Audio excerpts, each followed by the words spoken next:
Welcome to the White House. Thank you. Can we take a little video? Hi, Mr. President. It is an honor. Trans rights are human rights. Are we topless at the White House? One of the bravest and most inspiring people I've ever known.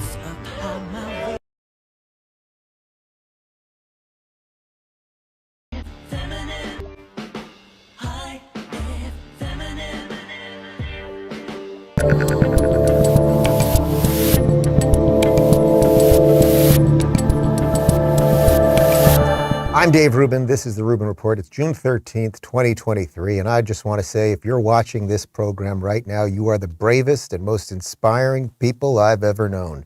And I mean that. Can I sniff your hair? What a weird world we live in. Is this real life? Remember that original YouTube video from way back when? It's like 15, it could be 20 years old at this point, like one of the first ever viral videos. Is this real life? This kid, I think his name's David actually, who gets something done to his teeth and he's sitting in the back. You guys remember that video, that old viral video? We should have played that at the top of the show. And he's drugged because they've just done something to his teeth. He's probably like 6 years old and his dad's videotaping him and he's like, is this real life?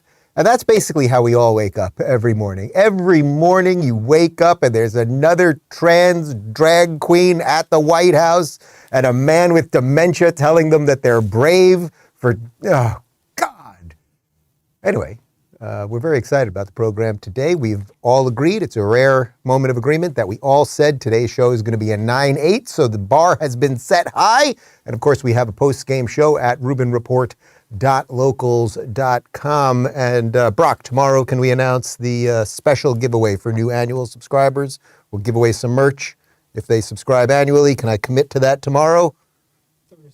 Thursday. We will commit to that on Thursday. Obviously, things are happening in the merchandise department, which is a closet in a side bedroom over here. Today's program is about the machine, people. It is out of control. It is coming for you, your family, and your children. We've got characters in today's play known as Gavin Newsom, Ron DeSantis, Donald Trump, Joe Biden, Andrew Tate, RFK Jr., and how all of these people actually are parts of what's going on right now. Some of them good, some of them bad. The backdrop, obviously, to today's show is that at 3 o'clock today, Donald Trump will be at this federal courthouse in Miami. To be clear, this has nothing to do with the state of Florida. There are federal courthouses in every single state. He happens to be being called to one in Miami to deal with these latest charges. We'll get into that and a bunch more in just a moment. But before we do, let me talk to you about CB Distillery. You guys know that I tore my left ACL and I tried every solution there was. Out of all the remedies, CBD from CBD Distillery was incredibly helpful given how much pain relief it brought to my ACL, and I'm playing ball again. CB Distillery has over 2 million satisfied customers, with 90% of them reporting that they sleep better with CBD, 81% saying they have a reduction in stress thanks to their CBD, and 80% of them saying their aches and pains are relieved from their CBD after physical activity. So if you struggle with sleep, stress, pain, or if you're just frustrated with the health concern that's not getting better, try CBD from the source I trust, cbdistillery.com. Let me get you on the right path with my 20% discount. Visit cbdistillery.com and enter my name, Dave, for your discount. No prescription required. That's cbdistillery.com, promo code Dave for 20% off. And now back to me. All right, first off, warning people, we're about to show you an evil lizard person from another planet, a man who is a lizard, a cold-blooded lizard who has taken the skin of a human being, put it on, and become the governor of California. Yes, I am talking about Gavin Newsom. He went on Sean Hannity last night. Now, I will actually give him a tiny bit of credit here. He went on Fox News on Sean Hannity. That is not a friendly. He actually went on and did it. Well, of course, he exposed himself to be the utter fraud and really just terrible human being that he is. We'll show you some video on that. But here he is. This was very clever by Hannity. He asked Newsom what Newsom thinks of Biden, and then actually showed him some video of Biden before Newsom got to respond. It was quite beautiful. Take a look. Now my question is a serious one. All right. Okay. Is Joe Biden up to the job of being president? And as a little reminder, take a look at your president in the monitor. I met with Who are those guys that fly over shortly? You heard of them, haven't you? And the cheer for Muslim, we cheer for Muslim athletes like Kareem Abdul-Jabbar. And then you got Joe Biden who's having a hard time standing up. Take a look at that one.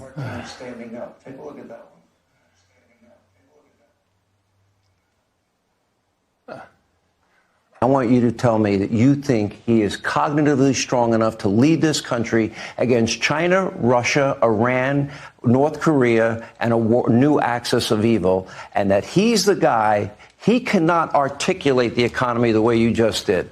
Yeah, but I don't think he's capable. I know he's capable. I see results. I've seen a master class in results the last few years. Master class results. Now, first off, you really need to understand, Gavin Newsom is in all of this only for himself. You get some public servants, some politicians who get out there and really try to help the people. Gavin Newsom has, well, he's now worth probably about $20 million. We've talked about his winery, his relationship with Nancy Pelosi. He was the former mayor of San Francisco, absolutely destroyed San Francisco, has destroyed California. About 1.5 million people have fled California under his reign. But he watches that video. Now, he became very rich throughout all of that, right? So that's one thing. So he did it for himself. It's all working for him, much like he kept his winery open during COVID while he closed other wineries that were bordering it, and how he also took lobbyists from pharmaceutical companies out to dinner at French Laundry up in Napa, Sonoma area, which is one of the most expensive exclusive restaurants in the United States at the height of COVID, no masks indoors, et cetera, et cetera.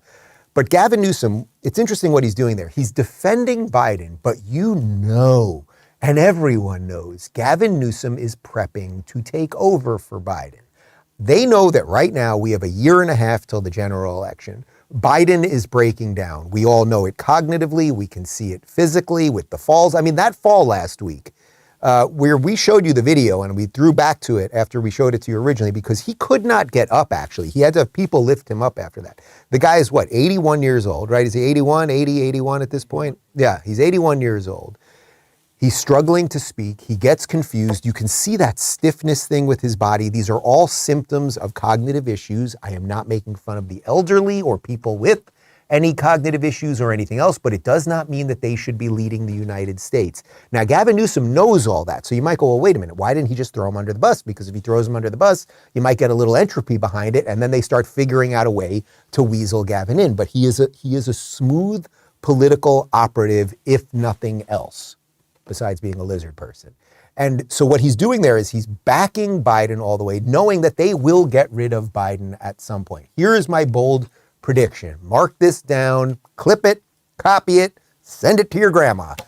If Ron DeSantis is the nominee, it will be Gavin Newsom against him. There is no chance in high hell that they will let it be Joe Biden. However, if it's Donald Trump, I think that they will figure out a way to put Biden back up there, meaning like optically, you got this mind-muddled fool, but Trump is still old. It'll remind us of this old thing. We'll all just do the repeat again, right? Like we'll just, we've seen this show, let's just do it again.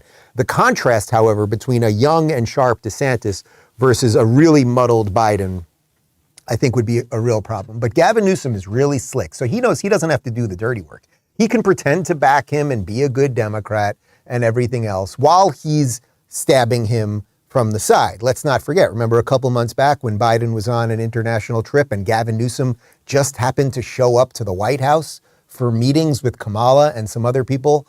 Like they're showing you their cards if you get it, guys. Anyway, the interview continued and Hannity did a nice job because Hannity brought up the fact that San Francisco, which is where Gavin Newsom was the mayor, and when he took over as mayor, it's about 20 years ago now, it was a flourishing, absolutely beautiful city that many people really thought was the future of America because it's where tech was, and people felt, it's the location and the weather and everything else, and the house prices were going up, and there was this incredible renewal there, and obviously that's in stark contrast to the way it is now. Hannity asked him about that. Whole Foods did shut down one business, but there was a bad location to begin with. They're opening a new one. We have 2.7%. My sister was out here recently with her team, and I said, don't go to the wharf. Certain parts are bad, and we own that. I just put the National Guard and the CHP down there. Certain parts are bad. I'm telling you guys, and you've seen the videos, every part of San Francisco is an absolute nightmare. Crack pipes, fentanyl addicts everywhere, stores closed everywhere. It smells like piss. There are literally people who look dead on the streets. Are we going to show that video right now? We'll throw that video right now. You remember this one. I just want to show it to you again. This is, I took this video. This is when I walked out of Twitter. So I'm upstairs, you know, this is a month and a half ago or whatever it was, 2 months ago, with the richest man in the world. Look at this. These are all drug addicts. This is a massive drug den. I think this is Market Street, which is one of the biggest streets there. And then what you must understand also is all the businesses around that are closed. The Opera House, the San Francisco Opera House, it's about, I don't know, an eighth of a mile away, 2 blocks away, completely empty and desolate. So he is the guy that did that. He has exported it to Cali. And mostly what he does these days is lie about Ron DeSantis and freedom-loving Americans and America as a whole. We'll get to that on the other side. Let me talk to you about Birch Gold real quick. You guys know Congress once again allowed itself to be pushed into appeasing the administration and raising the debt ceiling for the 79th time, paving the way for continued reckless spending and further devaluation of the dollar. As our national debt continues to skyrocket, how are you protecting your savings? Times like this are a great reminder to diversify a portion of your savings into gold, and you can do that with the help of Birch Gold. And here's the easy way to do it. Birch Gold will help you convert an existing IRA or 401k into an IRA in gold. You don't need to pay a penny out of pocket. As BRICS, Brazil, Russia, India, China, and South Africa, band together against the dollar, more and more central banks are diversifying. You know what they're buying? Yeah, gold. Follow their lead. Visit birchgold.com/Dave for your free info kit on gold. There's no obligation, just information. With an A+ better rating with the Better Business Bureau and thousands of happy customers, Birch Gold can help protect your savings too. Visit birchgold.com/Dave. Do it. Take action today. All right, let's continue with Ron DeSantis, because you got to understand, again, as he has destroyed San Francisco and destroyed California, this guy should be shamed. Right? Everywhere he goes, he should be embarrassed. But, you know, he has a well-fitting suit. I'll give him that. He's got his slick hair. He looks like American Psycho. Like, he gets out there and does what it is that he wants to do, or portrays himself however it is that he wants to portray himself. But mostly what he's doing, his usefulness for the administration right now, and I'm telling you, the Democrats, they're just so corrupt. You just have to imagine they have cut some sort of deals. They know something's wrong with Biden. They know Biden's obviously on medication. That is some kind of scandal, by the way. If the most important man of the world is having serious cognitive problems and that's been diagnosed with somebody, and we just know it's true, right? You just know. I don't have the document in front of me that says it, but like, if you use your brain for half a second, something that Joe Biden is struggling with, you know it's true. That means there's a conspiracy involved, because the wife, Dr. Jill Biden, she knows it. Maybe the chief of staff knows it. Maybe Karine Jean-Pierre. There are people hiding what the truth is. And I, for one, think that if the guy who has his finger on the button to start World War III, which he's trying to lead us into with Ukraine anyway, if he has been mentally compromised, which, by the way, when you have dementia, Alzheimer's, some of these things, it dysregulates your emotional behavior. You get angrier, like you have a penchant for odd behavior, et cetera, et cetera. This could be seriously dangerous. Anyway, Gavin Newsom is playing good guy while they figure out that situation. It's fairly obvious. And it's clear also that they have tasked him with going after the number one threat. And who is that number one threat? Yeah, it's Florida man himself, Ron DeSantis. We showed you this clip a day or two ago, but I think it's worth repeating to just see the dishonest attacks coming out of Cali towards free Florida. These flights of asylum seekers that are being brought to Sacramento, there have been 2 of them now. They've been described as state-sanctioned kidnapping by the Attorney General of this state, of California. You tweeted directly at the governor of Florida, Ron DeSantis. I want to get this right. You called him a small, pathetic man and asked, quote, kidnapping charges? Is that what you believe happened, Governor Newsom, that Florida kidnapped migrants and brought them to California? I think I'm being generous, small, and pathetic. Very generous. He's just weakness masquerading as strength. Yeah. He's flailing, desperate. He's so weak, masquerading as strength. He's so flailing that this place is freaking expanding like you wouldn't believe. Everybody keeps wanting to come here, keeps moving here, keeps buying houses here, keeps bringing businesses here, keeps enjoying our beautiful weather and our low taxes and our, we don't get fire raining from the sky, which is what they get in California, because this idiot doesn't know anything about fire management either and forest management and all that stuff. But this is what he does. Okay, you guys get it. So now let's continue, because then he was, as we just showed you, he was on Hannity last night. And again, he went after DeSantis, doing the job of the Biden administration. Were told they had jobs. They told they were going to get certain court dates changed. They were dropped off. They knocked on the door and they left, and it was not coordinated. I mean, what kind of faith tradition allows for there's this a videotape dehumanization of the people getting on the plane. Because they were all lied to and told, and they you're were being asked, taken care of, everything's going to be great. I would be proud and happy. Then because by the way, I have the RFP. Because they landed in your sanctuary state, you're going to take care of them. They should be happy. Look, we'll deal with the car. I mean, come on, this is California. I know it's California. Okay? I'm aware where I am. On this way, the fourth largest economy in the world. We can handle all of this. Okay, I'm a border state. Ron DeSantis is not. I know he's desperate to get into the action. No, because a lot of people belly flop. Donald Trump is going to clean his clock. Is it fair that Joe Biden? DeSantis has belly flopped. He will clean his clock. He needs I don't have a crystal attention, and he set this up months ago by doing an RFP. I have the contractors. Okay, my question that he tried to hire, saying he was going to send people to California. This is a stunt. It's embarrassing. It's pathetic. I disagree. I think he did the right thing. His state's not a sanctuary state. Well, Joe Biden he just wanted to help people. Will you apply the same standard to Joe Biden? He's flying all these illegal immigrants. Coordinating them. I'm engaged directly with the administration. They're landing at 3:30 in the morning in Westchester Airport. Not LaGuardia, not Kennedy. Yeah. Westchester. You know why? Because they're sneaking them in when states aren't looking and counties aren't looking. Not perfect, but they're coordinating. There's a different spirit. There's a different level of engagement. It's different in daylight and darkness. It's not perfect. There's some humility in this. Well, isn't Joe Biden dumping people in Florida and all these other states? He doesn't dump people anywhere. What DeSantis What's the difference between what Joe is doing and what DeSantis is manipulation. Hey, Sean Hannity, I'm going to shoot you a text after the show today. You did a bang-up great job there. You did not let him get away with any of this BS. You see what he says there at the end? You know, every now and again when they accidentally tell you what they really think, there's a different spirit. So when Joe Biden, when they let illegals into Texas and they rampage through El Paso and some of these border towns, and we see that they're taking over the airports and crime goes up and they bring drugs and they're raping women and doing all of those things, but nobody cares about it. It doesn't get on the mainstream media except Fox. Although if you send a few of them up to Martha's Vineyard, then all hell breaks loose, right? But the spirit, it's a little different of spirit when they send them from El Paso and some of those border towns, and they send them to the Westchester Airport in the middle of the night at 3:30 a.m., which is an absolute fact. We covered that a couple months ago. It's a different spirit when Joe Biden does it. But when Ron DeSantis, who, by the way, has made no bones about it, we are not going to allow this crap here. So he's right. Gavin's right. Yeah, Ron DeSantis signed this months ago saying, if you try to dump these people in Florida, congratulations, you are a sanctuary state. And by the way, then, Gavin, it's such fake outrage because then he's like, he's so evil, but you know what? California can take care of him. So then go for it, dude.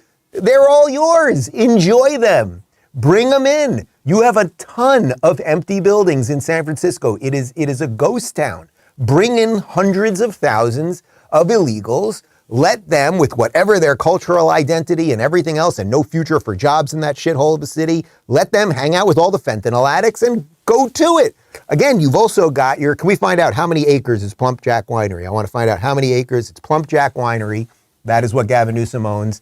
It's got to be 50, 100 acres, maybe more. Like, give them some of that acreage, man, and give them a little Pinot Noir. There is nothing that an illegal immigrant likes more than, you know what I mean? You get across the border, you swam through the thing, the whole situation, you get there. Wouldn't you like a Pinot Noir? I'm talking not a cab, you know what I mean? You don't want a heavy red at that point, but you want something that's light and refreshing. A Pinot, maybe even a white wine. A white wine spritzer would be lovely. You could do that, Gavin, and it would show us what a good man you are. You have 42 acres.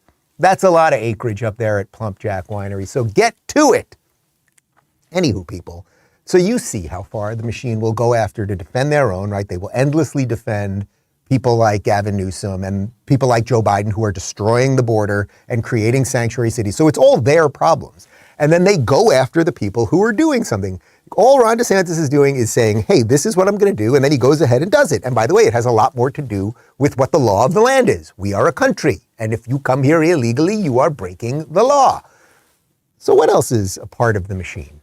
Have you heard of this place? It's in Gavin Newsom's state. It's called Hollywood, California. I lived in Los Angeles. Hollywood's a specific part of Los Angeles. And while I always call Gavin Newsom a lizard person, most of the people who live in Hollywood are devil worshippers. Now, this is a slight jump because 2 nights ago was the Tony Awards. Now, Tony Awards, of course, are the awards for Broadway, which are in New York City.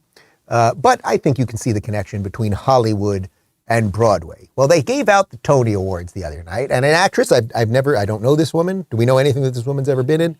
She was in Hamilton, I'm being told. Her name is Denee Benton. Here she is with a rather brilliant political statement as she gives her speech.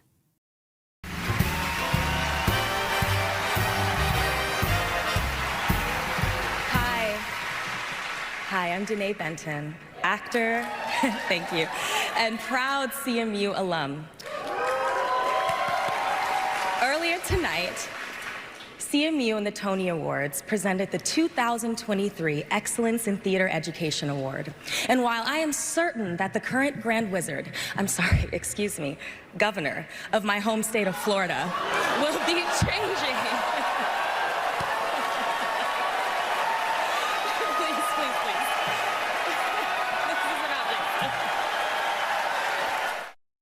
These pathetic, sellout, elitist, seal-clapping, NPC nothings. That's what these people are. There is not an original thought in there. Her home state of Florida, it was so racist, her home state of Florida, that she became a massive Broadway star in basically the #1 show on Broadway in the last 5 years, Hamilton. That's how racist Florida is. Florida, which has the #1 amount of small businesses owned by black people. Florida, which has law and order, unlike Chicago. So black people get shot less, much like white people get shot less here in Florida. But he's the Grand Wizard of the KKK. It is so unbelievable. And haven't we been through this script before, guys? It's a script. This is what they did to Trump. Now they know DeSantis is the threat, and the same people will do the same thing all over again, and I think we have to call them out in double time. But speaking of the same people doing the same thing, can we put up the warning? We have to show you it's a short clip from The View. It's just a short one today. It's Anna Navarro. She doesn't like DeSantis either, and take a look. But I just got to respond to Ron DeSantis, who said what's really bad is one faction weaponizing government against a faction it doesn't like. Ronnie, you mean like you're doing to Disney, Mickey Mouse, and drag queens? Yeah. Look in the mirror, you hypocrite. Oh, Anna, you are a hypocrite. You used to be a roughly sane conservative. You worked for Marco Rubio. You were either his campaign manager or PR person or whatever it was. You live in Florida. You live in Florida. As I keep noting, she lives somewhere near me, okay? Like I'm going to see her at a restaurant. It's going to be nasty when it happens. Yes, okay, we don't have to go into the Disney thing. You get why DeSantis did the Disney thing and he took away special rights and all that. So that's Disney and Mickey Mouse. They're just absolute liars. By the way, Brock just brought up a great point when we were showing you the clip.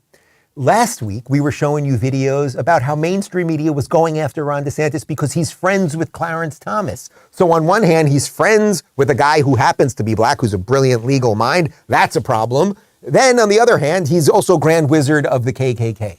Every direction that they can spin you in, they will spin you. And that's also why lefties and these NPC, these non-playable character people, it's why they're so angry all the time. It's why they're not funny. It's why they never smile. It's why they're miserable. It's why they want to chop children's genitals off, because they don't believe in anything other than what the system pukes out at them every single day. And they wake up with puke all over them and then they're angry. Because if someone barfed on you in the morning, you would not be happy. But they are the barf receptacle of the machine.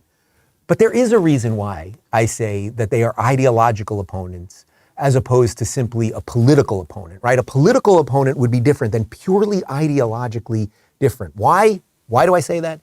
Because if you are not fully in line with the Democrat dogma of the day, again, whatever happens on any given day, even if you are a Democrat, they will try to destroy you. So, who might I be talking about? Who is a ballpark sane Democrat at the moment? Well, it's a pretty freaking short list. But there is this guy, RFK Jr., right? And RFK Jr., Robert F. Kennedy Jr., he has been talking about closing the border because we have an immigration problem. He actually went to the border last week. We showed you the video, 2 a.m., hundreds of people walking by from all sorts of different countries right behind him. He's talking about our pharmaceutical problem and how it's connected to our government and how they abused us and they're keeping everybody sick. He's talking about the serious stuff. So what happens if you are a Democrat and you don't toe the Democrat line? Then they get the operatives out there, right? They get the MSNBC hacks to get out there and destroy you because you, as a Democrat, are not good enough for them. Here is MSNBC's Mehdi Hasan going after RFK Jr. And just listen to the way he talks about this guy. Forgive me, but a Bannon-backed, Tucker-platformed anti-vaxxer conspiracy theorist who's running on his Kennedy name but can't count on the support of the actual Kennedys is perhaps not the progressive or principled or anti-establishment or liberal Democratic Party champion that he might want you to think he is. There's just so much dribble there. And liberal, by the way, Mehdi, has nothing to do with progressive. It's the most illiberal ideology there. But just listen to the way Bannon backed. So the implication is he's Steve Bannon backed. I'm pretty sure Steve Bannon is still backing Donald Trump. But Steve Bannon might like hearing some of the things that RFK has said about vaccines. The other one was Tucker platformed. Well, yes, it's true. Tucker Carlson did let RFK Jr. on the show to talk. I know that's very scary for Democrats because the scariest thing is that for the average progressive might be that a more moderate Democrat might talk to a moderate Republican or conservative, whatever you want to call Tucker, and then they realize, oh my God, we actually have more in common, and it's the hysterics that we're trying to get rid of. And then, of course, he calls him an anti-vaxxer, which the phrase anti-vaxxer 7 years ago had a certain meaning. Now, pretty much everyone's saying is an anti-vaxxer. The COVID vaccines did not work. The COVID vaccines caused all sorts of vaccine injuries. Thank God I did not get vaccinated. None of my guys got vaccinated in here. How's everyone feeling today, by the way? Everyone at once gave me a thumbs up. Everyone's feeling good here. But it is not just the clown show at the televised mental institution of MSNBC that is now lying and trying to scare people from RFK. By the way, RFK, and again, we're going to get him on the show. I have some differences of opinion with him. We'll get into them. Big damn whoop. Big damn whoop. But you see, they want to sully his name, destroy his reputation. But not just that. You know what they really want to do to get him? And this is what they do an awful lot of people. They want to turn everyone against you, including sometimes even your family and your spouse. Check out this headline from the New York Times 2 days ago. Cheryl Hines, the Curb Your Enthusiasm actress, is beloved in Hollywood. Now she's supporting the presidential campaign of her husband, Robert F. Kennedy Jr. Is she normalizing his often dangerous ideas? And the quote is, "Before this, really, my world was just about comedy, so I could make light of things. But now I understand people are listening in a different way, and I know that it's really important to them." Now, first off, it's kind of interesting. I happen to know it. You may not have known that Cheryl Hines, who plays Larry's wife or Larry David's ex-wife in Curb Your Enthusiasm, is married to RFK Jr. That's just kind of interesting. But do you see, can you put it up again one more time, Connor? Because it's the last line there. It's the last line. Is she normalizing his often dangerous ideas? Do you see how they are trying to scare the hell out of their readers? What are RFK's dangerous ideas? That he wants to close the border? So he wants to be able to defend America while we figure out what our problems are? He wants to question the pharmaceutical industry? Is that dangerous? He's questioning what we're doing in Ukraine. Is that dangerous? But they need everyone to be scared. Scared, I would say scared and or stupid. If you were a New York Times reader in 2023, there is only one thing they are trying to do to you, and it is make you scared and or stupid. Well, I guess that's two things, but we can combine them into stupidly scared. How about that? But you guys get it. Not only will the machine try to slander you, censor you, and cancel you, they will try to criminalize and shame you throughout the process. Now you see where we might be going with this. Have you heard of this guy, Donald Trump? Rather boisterous hair, orange fella. Here he is today in Florida. He is in Miami. Once again, it is at a federal courthouse. It has nothing to do with Florida. They may have just chosen Florida because it's close to him. So Miami is close to where he lives in West Palm Beach, where Mar-a-Lago is. But let's just jump to how the mainstream media, we'll get into some of the actual charges in just a moment. But first, let's start with how ABC News' George Stephanopoulos, and let's not forget, George Stephanopoulos worked in the Bill Clinton White House. So do you think he has a political ideology? Here he is reporting that there's a good chance that the future president might be a criminal or something like that. I guess he has plutonium and a DeLorean and he knows the future and we're going to have to impeach a sitting president, blah, blah, blah, blah, blah. Take a look. Good morning and welcome to This Week. 1 year from today, there's a decent chance that Donald Trump will be sitting in a courtroom as a criminal defendant. There's a decent chance he'll be set to accept the Republican nomination for president of the United States. And there's a non-zero chance that he could be both, a criminal defendant and the GOP nominee. Now, none of this is normal, but that's the surreal world we are living in today, now that Trump is the first former president to face criminal charges from the federal government, his second criminal indictment in the last 3 months.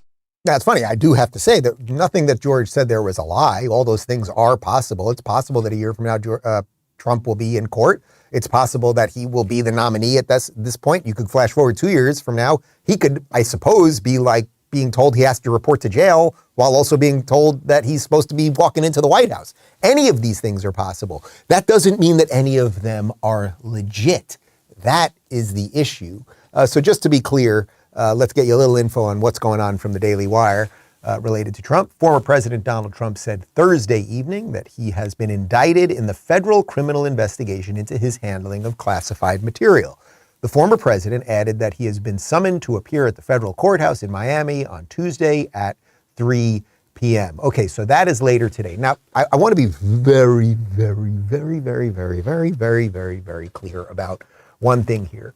There, without question, is selective prosecution here. If we are going to talk about who screwed up with classified documents, then we got to look at Mike Pence, who has subsequently admitted it as vice president. And as vice president, you don't get to declassify documents. Joe Biden, who did it as vice president, where you don't get to declassify documents. The president does. Joe Biden was the vice president at the time. We all know about the garage with the Mustang, and it was completely unsecured and everything else. So if you want to go after Donald Trump, who was president, doesn't mean he didn't make any mistakes, then you gotta have one set of rules for everybody. So I think the thing that most people are outraged by right now is the selective prosecution of Donald Trump. Okay, so that I want to be just very clear about that. Put that in a box, a lockbox, and let's put that over here. All of that being said, that does not mean that Donald Trump did not do some stupid and or illegal things. I want to read you one portion here from the prosecution, from the affidavit. In August or September 2021, at the Bedminster Club, Trump showed a representative of his Political Action Committee, his PAC, who did not possess a security clearance, a classified map related to a military operation, and told the representative that he should not be showing it to the representative and that the representative should not get too close. So that is the charge. That is one of the charges. There's many, many charges. If that's true, like if you have classified docs with maps of things that people aren't supposed to see, you can't show them to people from your Political Action Committee. You can't show them to anyone who doesn't have that clearance, right? So I think two things can be true here. This is an absolute farce, and if they want to go for Trump, they got to go for everybody, but we know they're not going to do that. The Democrats control the machine, and they're trying to take out Trump. Well, actually, I think the other part of this is they're trying to take out Trump, or they just want to, if it wasn't for these prosecutions with Trump, I don't think Trump has a lot of momentum right now. I really just don't think he does. I think DeSantis does, and that's why he's attacking him all day. And in some ways, I think you could argue the system is propping up Trump because it wants him to be the nominee because they know that he won't be president again. But we don't have to do all that right this moment. The point is, I think two things are probably true here. The selectiveness of this that I think every single one of you watching this agrees on, like if you're going to go after Trump and make it pointed, it's a political move to go after him. You have to go after the other people, but they won't. And that does not exclude the fact that Trump probably did a whole bunch of sloppy things, okay? Like those two things can be true. But the overriding point is the machine is just going to keep coming. For whatever reason, whether you think it's to prop him up or to take him out, the machine is going to keep coming after him. Here is former Attorney General Eric Holder basically saying, yeah, they'll figure out a way to impeach him again if he gets in the White House again, and we can do another impeachment, and we can replay that whole thing, because that was fun, wasn't it? Well, the notion that you could have a trial defendant be convicted, somehow win the election, be sworn in as president, or whenever it happens. That seems inconsistent with our notion of fairness, of the rule of law. At that point, I would hope that an impeachment proceeding might be considered, not only considered, brought, and ultimately he would be removed from office. Oh, well, okay then. So yeah, if he gets in, and if we can just figure out a way to make a whole bunch of people think he did something, and sure, ignore what everybody else did, and Biden did, and Pence did, and blah, blah, blah, yeah, we'll throw another impeachment at him. Like, do we want to go through this again? And will we let these people drag us to hell? That's what we got to decide. But what this is all boiling down to, and again, why people are so angry, whether you like Trump or not, whether you think they are doing this to inflate Trump or to destroy Trump, the point is it is becoming increasingly obvious that the machine, the corporate press, the political machine, and everything else works as in cahoots with the New York Times and the Washington Post and all of our three-letter agencies, and they work in cahoots with the Democrats. Like, clearly they want Democrats. It doesn't mean the Republicans are great, right? What do I always say? You don't have to be a Republican, but you can't be a Democrat. It doesn't mean that the Republicans are great. But the point is, they work because, for whatever reason, the power structure likes Democrats more. Maybe it's because they're for higher taxes. They're generally more for war now. Like, identity politics is an easy way to control people. Like, there's probably some version of all of that makes the full set of ingredients on this thing. But here is cringe Jean-Pierre, our black lesbian press secretary, telling us that, no, people, this has nothing to do with politics. The Department of Justice going after Trump has nothing to do with politics. There's nothing to see here. Don't look behind the curtain. Nothing to see here. Given the severity of the case that a former president was charged and the sensitivity of the documents, are you concerned that the intelligence review has not been wrapped up yet? I mean, shouldn't it be expedited? And what can you share with the American public about, whether national security was threatened or not? So look, I'm not going to, as you've heard from my colleague moments ago, I'm not going to speak directly to the case. What I can say, and also the Admiral spoke to, the national security pieces of this, certainly not going to go beyond what he stated here at the podium. What I can say, and you've heard us say this over and over again, this is a president that respects the rule of law. This is the president that wants to make sure and has proven that to be in his actions, to make sure that the Department of Justice is truly independent. And, and he said that during the campaign, he's restoring certainly the integrity of the Department of Justice. And that is something that's important to this president. And I'm going to just leave it there. Guys, there's nothing to worry about. Biden's a good guy. He wouldn't do this. He's restoring stuff. He's not corrupting anything. He's just doing good stuff, and it happens to always work in his favor and take out his opponents. There's nothing to see over here. Close up shop, go home. You don't have to go home, but you can't stay here. Here's Donald Trump yesterday in Georgia, and I think he simplified it quite well. Biden is trying to jail his leading political opponent, an opponent that's beating him by a lot in the polls, just like they do in Stalinist Russia or Communist China. Beating him a lot in the polls. Again, I don't know. Are they propping Trump up because they'll just take him out because they know there's no new Trump voters and DeSantis is really much scarier? Or are they really so threatened by this guy that they're going to try to jail him? All of the inconsistencies in the prosecution and all of that. But why does the machine want to destroy Trump and really destroy anyone that thinks differently, say you watching this or someone like me? It's because they view independent thought as a threat, right? If you don't just swallow the nonsense whole, you are a threat to them. So who's another threat to them? And quite a big threat, actually.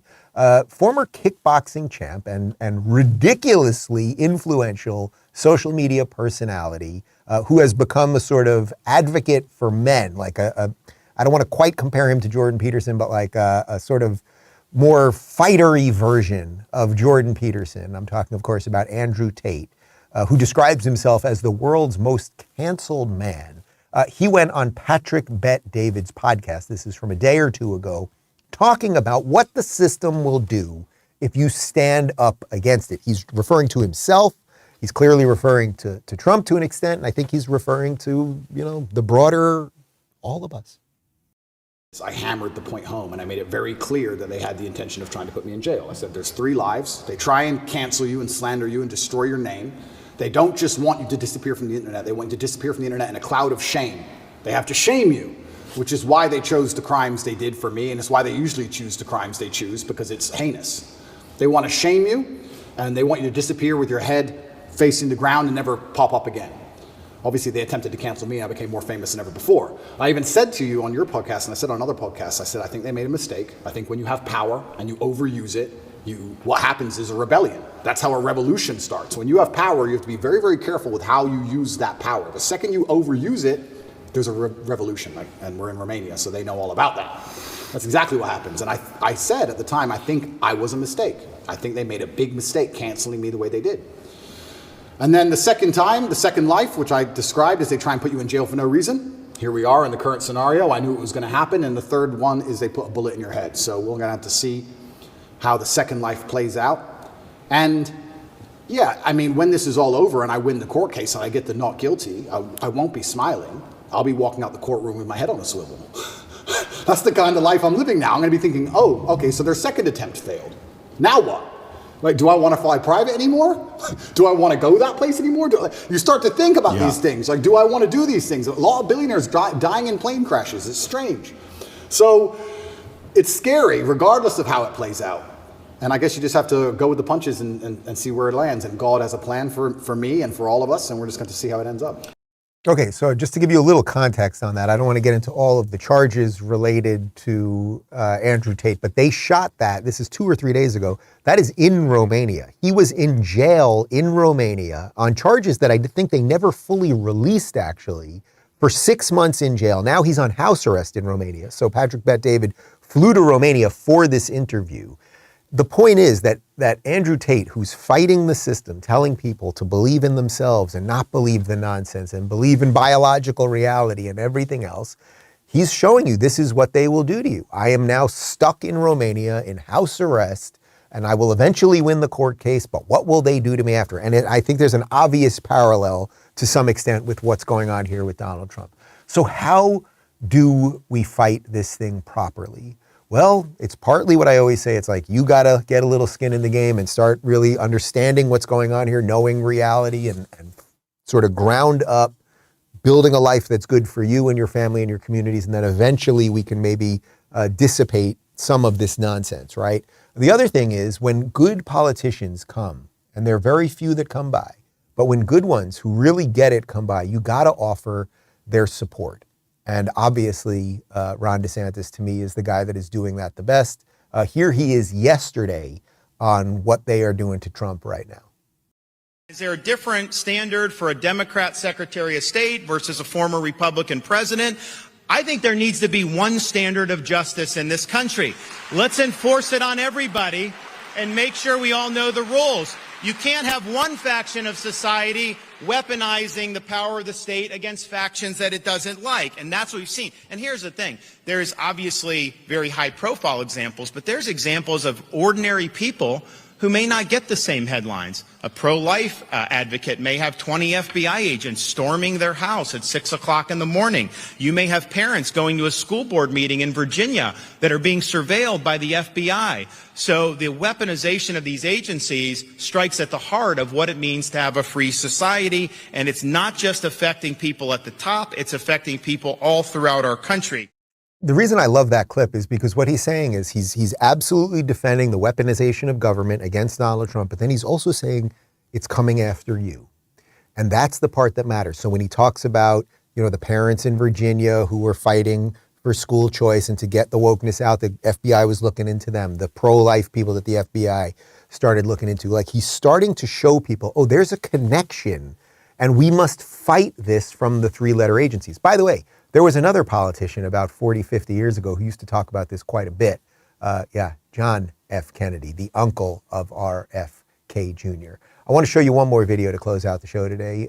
This is DeSantis, same speech, talking about some of the lessons that our founding fathers knew, why they knew them, and why they're applicable to everything going on today in our fight for a well-functioning republic.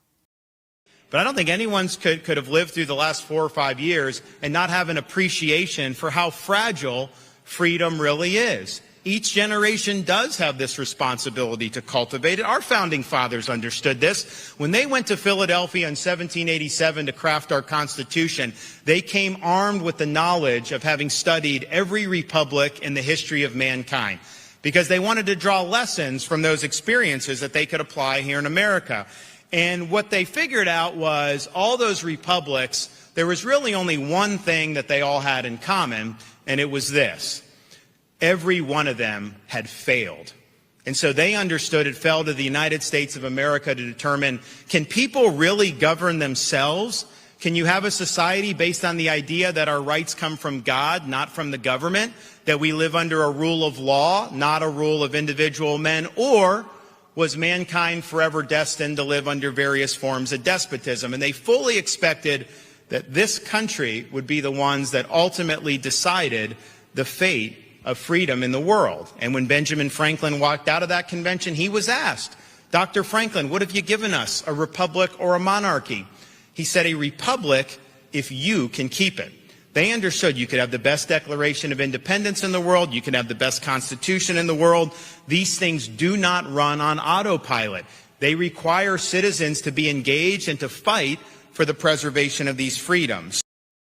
Wouldn't it be freaking beautiful if that guy ends up president of the United States, who has not only made it very clear that he understands what the issues are, he understands what we are fighting, but he's been the chief executive of a state that is flourishing, and then could export that blueprint that he has used in Florida to the federal government and start hacking away at some of the agencies, start returning the power to the people instead of the deep state and all of those things. I think he's the best chance for that. And I think if for many of my audience members who are still on the Trump train, and maybe Trump will end up being president and Ron DeSantis will remain here in Florida and it will be just fine with me. Although I don't think that would be the best outcome to actually turn all of this around, obviously.